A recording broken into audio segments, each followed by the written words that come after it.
What's up, YouTube? Today we're going to be looking at some brand new events. One in particular, the Stunning Styles event in Pokemon Go. It is coming Thursday, April 3rd. So we've got about 2 weeks away, and it extends to the 7th. As you can already tell by the infographic, or more or less the thumbnail of this event, we're getting all three forms of Paldean Tauros, which is really cool. And then we are finally getting free access to Marshadow, which is awesome. Marshadow being a mythical Pokemon that released about a year ago, and is finally free in research. Um, yeah, and it talks a little bit about the research here, the special research. So if you want to, you can pause and read that here. But I'm actually going to move right on, especially this as well. Same thing, what I kind of just talked about. To the event bonuses, where we have 2 times XP for catching Pokemon, which is pretty nice. And we have an increased chance to encounter shiny West Sea Shellos and shiny East Sea Shellos in their respective regions. But we also have Pokemon Go debuts, which is super cool. We're getting the Wild Bull Pokemon Paldean Tauros. I don't know why I can't say that. Paldean Tauros. And we're getting all three forms: the Combat Breed, which is a Mono Fighting type; the Blaze Breed, which is a Fire and Fighting type; and the Aqua Breed, which is a Water and Fighting type. So we're going to be looking in depth at all three of those today, and seeing if they're going to be meta relevant at all. In terms of wild encounters, we've got Castform, we've got Burmy, and yeah, that is it. But here we go in the raids. There's your Shellos.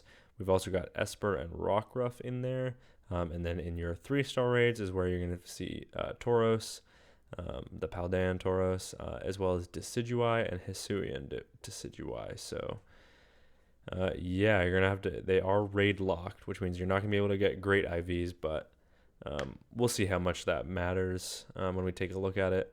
And yeah, the timed research, field research, task rewards, all nice. And then there's a paid ticket if you're interested and you're not a free-to-play player like I am. But without further ado, let's take a look at how Paldean Tauros will perform against the Great League.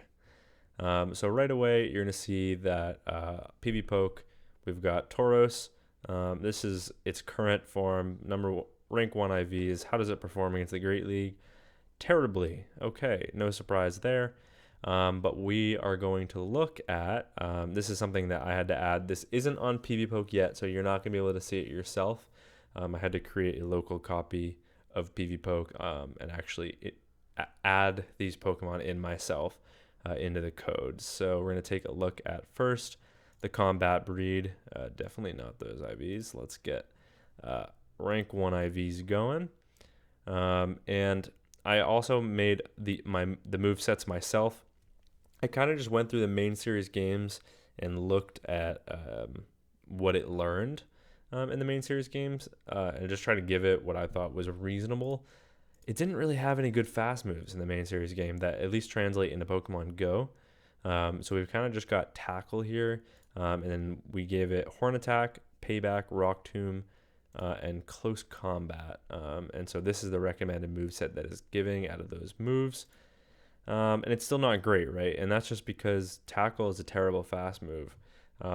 If we were to give it something else, like, I don't know, maybe Double Kick. I don't know if it learns that in the main series games, but at least it would be better. Then you're looking at a much better win rate, actually a positive win rate, but a negative average. So, not the worst. Beating things like, Guzzlord, Diggersby, Dugong for things it should beat. Blastoise is a nice pickup, just resisting the rollouts, probably Drapion. But yeah, wow, did I see a fighting type that beats Malamar? That's interesting. But yeah, not super great with just regular Tackle. So let's take a look at some of the other forms. Let's take a look at the Blaze Breed. same IV situation. This one is recommending close combat and flamethrower. I added flamethrower instead of, I believe it was rock tomb on this one, and it's even worse. Holy crap, that is really bad. Wow, that is impressive. What if we give it a double kick as well? Then okay, yeah, it is just significantly worse. It beats what it should be, kind of thing, and nothing else. Yeesh. Yeah. Okay. Blaze Breed not looking too hot. No pun intended there. But we will look at the Aqua Breed for the last one. I added Icy Wind to this one instead of the Flamethrower or Rock Tomb. And this one's doing okay, not great. I mean, that's with Tackle, though. Let's take a look at Double Kick, which I don't even know if it learns the main series games.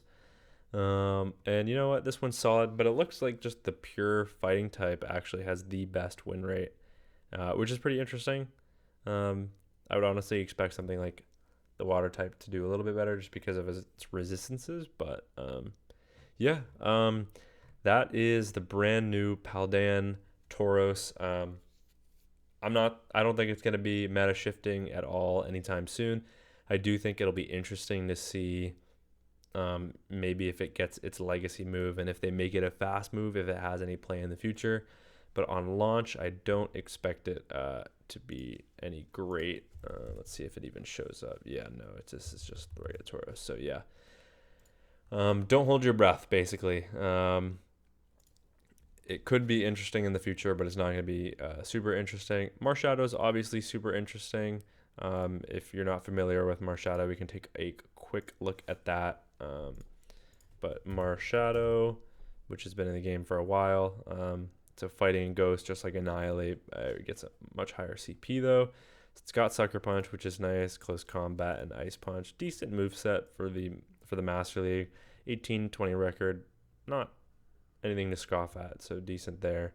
And I believe it's ranking, rank 23, which is not terrible, but also not top meta. But yeah, that's gonna be it from this video. Appreciate you guys watching, and until next time, peace.